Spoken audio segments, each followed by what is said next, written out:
Few things in life is better for your happiness than an ice-cold tomato gazpacho, Spain's famous rawish soup, and basically a salad you can drink. Invented by Andalusian field workers to survive the blistering sun. And the trick to a proper one lies in a little step most people ignore, as well as a latest shortcut that needs to be avoided. But before we get there, let's start with the peppers. Now, the classic is raw from top to bottom, but we break that rule twice, on purpose for good reason. We start in the oven because the peppers and garlic take the longest. Here we have 8 Romero peppers, Romano in the UK, or sweet pointed peppers in the US, but plain red bell peppers will do the job too.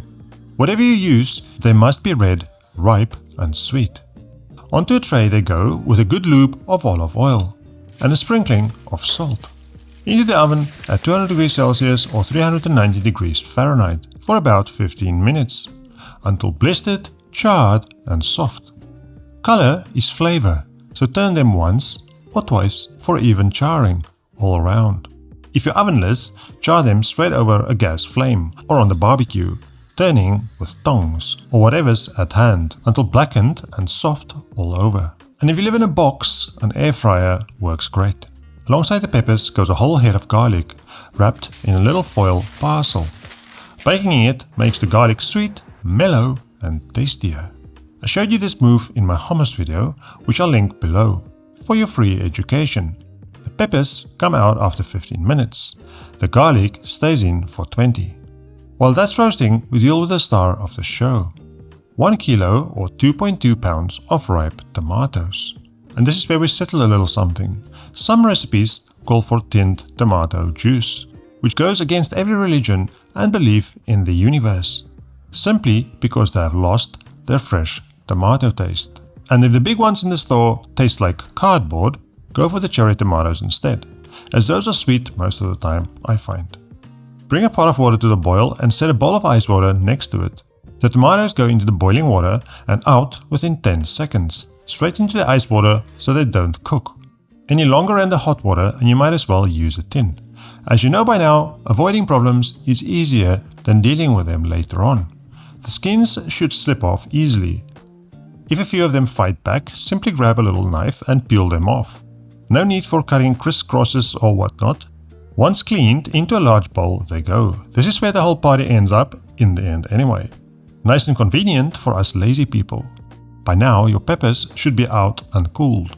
Cleaning them is a slightly messy process, so keep a bowl of water close by. And rinse your fingers every now and then. Get rid of the blistered skins, the stems and the seeds inside. All we want is the soft, sweet, roasted flesh. Leave them whole or chop them up. Not that important. What is important is they're fully roasted, soft and clean. We need 300 grams, which is about what 8 peppers will give you once cleaned. And in they go with the tomatoes. Next, the garlic, which hopefully you took out after 20 minutes. Peel the cloves or simply squeeze out the soft paste, straight out the bulb. Your life, your choice. We need 15 grams or about 4 fat cloves worth. And in it goes with the tomatoes and peppers. Next we peel the cucumber, mainly because the skin messes with the color, but also because some cucumber skins are bitter. So better safe than sorry. We need 150 grams or about half a large cucumber, or a few Kirby cucumbers. Chop it up indiscriminately and let it join the big bowl of fun. Next, the red onion, 30 grams or a quarter of a small onion. Slice it thin, and remember you don't have to use it, but the Spanish will be upset with you if you don't. Not the scariest people in the world to offend, so feel free to skip it. Me on the other hand, I like sweet red onions, as well as your online abuse, so in it goes. Next, some slightly stale but not yet moldy white bread. 100 grams or 2 fat slices of something like ciabatta, crust on. Break it up or give it a rough chop. The bread is not a filler.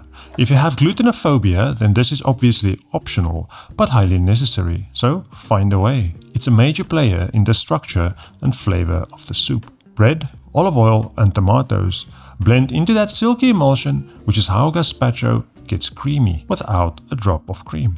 In goes 15 grams or a tablespoon of sherry vinegar. Red wine vinegar works too. 15 grams or 2.5 teaspoons of salt. It sounds like a lot, but cold food mutes seasoning, quite a little bit. And finally 100 grams or just under half a cup of extra virgin olive oil. Give it all a good mix with your hands, if you're lucky enough to have them, and provided they are spotlessly clean.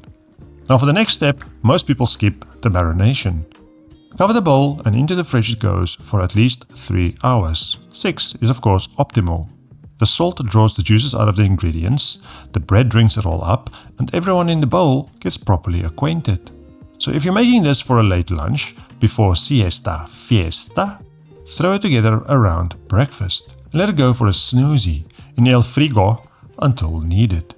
You can of course blend it straight away if you're in a rush, no need to stress. Once it's marinated, time to blend. I like my gazpacho smooth as can be, so I use a NutriBullet or whatever else you use to make your vegan smoothies. Which reminds me, for the regulars, how would you make this dish more vegan? I have an idea, but I'd love to hear your thoughts in the comments. Any blender will do the job, by the way, and if you have none, a stick blender and some patience get you most of the way there anyway.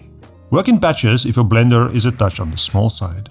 Blend it into a silky smooth soup, then give it a quick taste. And adjust the salt, vinegar, and add a little grinding of black pepper until you're happy with it. A little chefy touch is a bit of lemon zest and a small squeeze of lemon juice right before serving. But we skip that today, not to offend the last 30% of you still watching.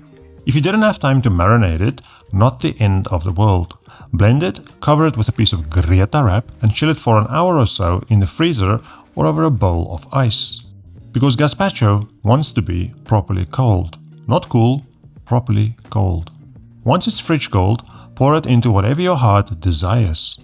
A chilled bowl is a smart move here.